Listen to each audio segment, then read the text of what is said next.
Shalom, shalom, bom dia. Vamos para o devocional da manhã. Glória a Deus. Evangelho escrito por Lucas, capítulo 4. Iremos ler do versículo 16 ao versículo 20. Aleluia. Diz assim, Evangelho escrito por Lucas, capítulo 4, versículo 16. Ele, no caso Jesus Cristo, chegou a Nazaré, onde foi criado, e segundo o seu costume, ele entrou na sinagoga no dia do Shabat e levantou-se para ler. Pausa aqui. Jesus Cristo, como de costume, ele ia à sinagoga, à igreja, ele ia à sinagoga no dia de Shabat. Dia de Shabat é sábado, porém, ele inicia-se no pôr do sol da sexta-feira e termina no pôr do sol de sábado. Então Jesus Cristo não ia para a igreja para ficar uma horinha. Ele ficava 24 horas, praticamente, do pôr do sol de sexta-feira até o pôr do sol da sexta-feira. Dá um longo período. Quando nós vamos para a igreja, nós não podemos nos contentar em ficar apenas uma hora na igreja. Tem pessoas que não se contentam. Tem pessoas que não aceitam, na verdade. Tem pessoas que não aceitam a igreja para ficar 1 hora, 2 horas na igreja, ouvindo orações, para orar também, para adorar o Senhor, cantar, entoar cânticos que glorifiquem o nome de Deus. Jesus Cristo, ele, como de costume, ele entrou na sinagoga no dia de Shabat e levantou-se para ler. Agora vamos para o versículo 17.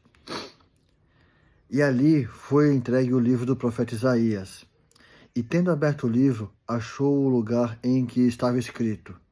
Versículo 18. O Espírito do Senhor está sobre mim, porque me ungiu a pregar o evangelho aos pobres.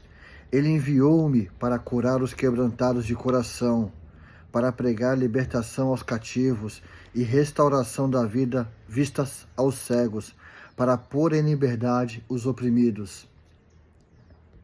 Versículo 19. Para pregar o ano aceitável do Senhor. Pausa. Olha só o propósito de Jesus Cristo. O propósito que estava sobre Jesus Cristo. Ele foi ali para revelar o propósito que estava sobre ele. O propósito ao qual Deus enviou o Filho unigênito. O Espírito do Senhor está sobre mim. Ele fez referência ao livro de Isaías, capítulo 61. O Espírito do Senhor está sobre mim. É a mesma coisa sobre nós também. O Espírito do Senhor está sobre nós para este propósito. Para pregar o Evangelho para todos. Quando ele fala para pobre, não é para pessoa que é necessitada. Não somente para esse povo necessitado. Pobre de espírito. Pobre da revelação da palavra de Deus. Porque a maior riqueza que nós temos é a palavra de Deus. Um dia eu me perguntei por que a Bíblia, quando ela está fechada, ela tem essa parte dourada. Porque quando nós abrimos, encontramos uma grande riqueza inestimável, uma grande riqueza imensurável. Então, nós temos que pregar o Evangelho para todos. Ele enviou para curar os quebrantados de coração. Quando nós pregamos a palavra de Deus para as pessoas, a cura interior, a libertação interior, e tem que ter esse propósito, nós temos que permanecer nesse propósito, para levar restauração às vistas dos cegos. Tem pessoas que não enxergam o caminho de Deus, elas veem, porém elas não conseguem compreender, e elas precisam de orientação, precisam que a palavra seja revelada a elas, para que elas enxerguem a verdade. Versículo 19, para pregar o ano aceitável do Senhor. Esse propósito está sobre todos nós, principalmente sobre mim. Todos os dias estou aqui para pregar as boas novas, para pregar o Evangelho do Senhor, para pregar o ano aceitável do Senhor. Que todos aceitem a palavra do Senhor com amor, para que haja libertação espiritual, para que haja libertação interior, para que haja cura interior, para que haja fortalecimento interior. Esse é o propósito de todos nós que levamos o Evangelho, para que o nome de Deus seja glorificado para que o reino de Deus seja expandido aqui na terra e as pessoas voltem o coração para Deus. Versículo 20. E ele, fechando o livro, deu novamente ao ministro e assentou-se, e os olhos de todos que estavam na sinagoga estavam fixos nele.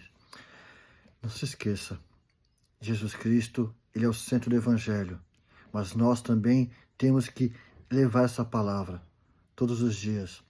O ano aceitável do Senhor, pregar o evangelho para curar os quebrantados de coração, para libertar os cativos, para restaurar a vista dos cegos, para pôr em liberdade os oprimidos.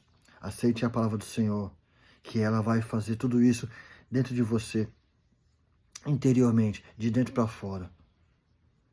Esse propósito está sobre nós também. Não rejeite o seu chamado, não rejeite essa preciosidade, esse privilégio de ser usado por Deus para levar a palavra dele. Amém? Glória a Deus. Darei a bênção sacerdotal. Números capítulo 6, versículo 24. O Senhor te abençoe e te guarde. Versículo 25. O Senhor faça resplandecer seu rosto sobre ti e tenha misericórdia de ti. Versículo 26. O Senhor levante o rosto sobre ti e te dê paz. Darei a bênção apostólica, segunda carta de Paulo aos Coríntios, capítulo 13, versículo 14. A graça do Senhor Jesus Cristo e o amor de Deus e a comunhão do Espírito Santo seja com todos vós. Amém. Eu não levo o evangelho somente às pessoas necessitadas. Eu levo o evangelho a todos. Todos têm que receber o evangelho, essa preciosidade, e ter comunhão com o Espírito Santo de Deus. Amém. Deus os abençoe.